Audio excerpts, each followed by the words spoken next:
We're in the shop and we're getting ready to take a look at this, one of my carving saws. Call it Joe Dirt. This thing was pretty beat when I got it. Done a little bit of work to it, but it needs new crank bearings. So we're gonna do that. This video, we're gonna work on breaking this whole thing down, and probably the next video getting into where the crank bearings are, getting those replaced with new seals, and either the second or third video will get it fully assembled. So if you got other work you got to do to get your Ms250 all apart or all back together, I'll have videos for you doing that. Now, well, I've done some work on saws.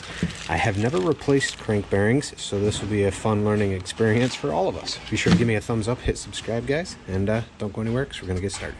All right, guys, so I figured I'd just name off a few tools you're going to need. You're going to need your scrunch.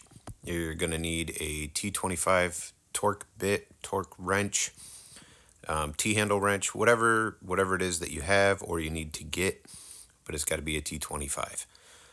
You'll also need an 8mm socket.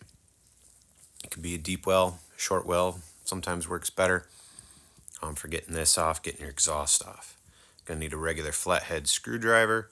You're going to need a flathead screwdriver that you've modified by rounding off all the hard edges so that you don't poke any rubber or plastic or tear anything using it. I'm trying to think here, what else are we going to need to get this thing apart? I think that's about it. If there's something else, I'll mention it throughout the video. I will have a list down below of tools that I'm using, same or similar, through Amazon. You guys buy through those links to Amazon. They help support the channel, and I greatly do appreciate it. Be sure to give this video a thumbs up and hit subscribe if you guys haven't already. I'm trying to make sure I have good camera angles so you guys can see. This is throttle linkage. This side, I don't know why I even did that. Just come over here and pop it up like that. Good to go. After you've removed the gas line and everything else out of the way, carburetor slides right off. Now, some of these things might be out of order if you've done this a bunch of times, you know, for your own personal preference. I am jumping around a little bit. What I was showing there was just how grabby this is and why I think it's the bearings. As I turn it, I can feel it catch. There's no spark plug in there, so there's no compression at the moment, and it's just catching. It should spin a lot more freely than what it is. So that's why I'm thinking crank bearings. That's what we're going to do in the next video.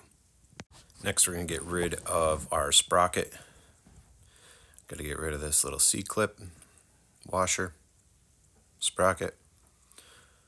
Don't forget your bearing in there.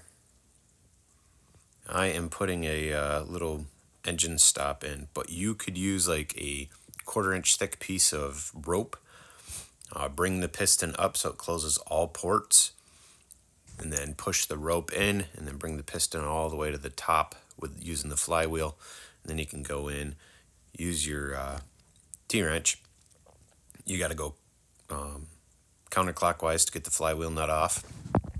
And you can pull that nut all the way off, twist it down, and bring it up one full turn. And use something in your mallet to whack it, unless you have the tool I just used. But by smacking on that nut, it'll free the flywheel from the shaft. You come back around to the clutch side. Rope is still inside the cylinder. And this time you have to go clockwise to get the clutch off. It takes quite a bit of pressure to get that off. Make sure you're going clockwise though. Clutch removed. There's a big washer in there. It says top. You got your worm gear for your oiler. 2 screws here to remove this cover. You can make one of these hooks using a nail and a pair of vice grips. I did it in one of my other videos to remove this spring for the brake lever there. Worked just fine.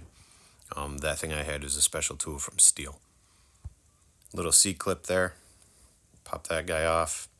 Push back, pull out. Little spacer. So in the links down below for tools, I'll try to have some of the bins in case you need some bins. I think I'm using 6 or 8 different red bins, and what I'm trying to do is keep each one separate. So carburetor stuff is in one, exhaust stuff's in another,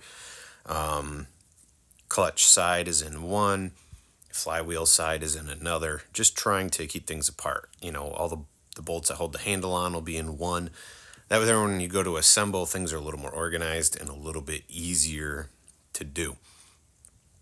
And I know some of this video isn't going to be like direct explanation because I'm hoping the camera angle will just help you do that.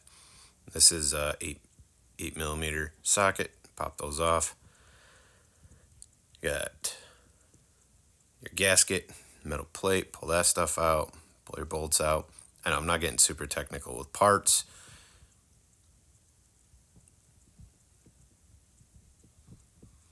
If there's something I can help you guys with, feel free to ask below. If this is a job you've done before and you want to share an easier way, especially removing these, please do. I'm sure there's a tool that goes in underneath them. Feel free to share it. I absolutely think these are the biggest pain in the butt, and they are worse with the MS170 and 180. A little bit easier with this 250, but not that great. This is such a pain in the butt getting these things out. So if you got a tip or a trick you'd like to share, please feel free to comment below. Guys, I'm just making videos on the stuff that I'm doing, and if I think it comes out well and could help you guys, that's why I'm sharing it. I don't know everything. I don't have all the answers. In this case, pulling and tearing down this 250 all the way down to nothing. This is a first. I've done it on 170s and 180s. And, you know, I enjoy doing it, making videos and sharing it. So here we are. When you get that bolt out, though, it kind of frees everything up from the handle, but it still just won't fully come apart. That should have came off earlier with the carburetor, but is what it is. We left it on. This should have came off earlier as well with carburetor. Tank vent. Just fishing the line for the spark plug down out of the way. Tip it up on its nose. Ba-boom. Handles off. Not only is this video for you guys, but for me, in case I need reference putting things back together. Here's my rounded over screwdriver. The rubber piece that is behind the carburetor, I'm kind of folding it in and pushing it through towards the motor. And that's separating itself from the handle. Now there's two wires here, yellow and green and a black wire. You have to fish those through that grommet. Pop that up off the piece and then fish them through one at a time through that rubber grommet. If you try to do it two at a time, it's just going to be a total headache and not work out for you. All right, so we're fishing those wires through the grommet and the orange plastic here. Just doing it now. It's one of those things holding up this piece of plastic. Slowly lifting. Lift the handle up and forward. We're still connected by one grommet. Keep going forward, a little bit of pressure. Try not to break that plastic, right? But it kind of just pops itself out. 3 screws need to be undone. 1, 2, 3 right there. Loosen up the starter there. I'm leaving it in place until we pull the motor, and then everything will come out easier. There's 4 screws holding the motor to the case here. Plastic casing or motor housing. You can see that one screw I'm skipping. We're going to skip that till after. But 4 screws. There's a lot more threads than that, but we're just skipping ahead a little bit. I think all in all it took me about 35-40 minutes to fully disassemble this motor. Once the screws are out, it's kind of just a lift, light twist at an angle, pull it all out.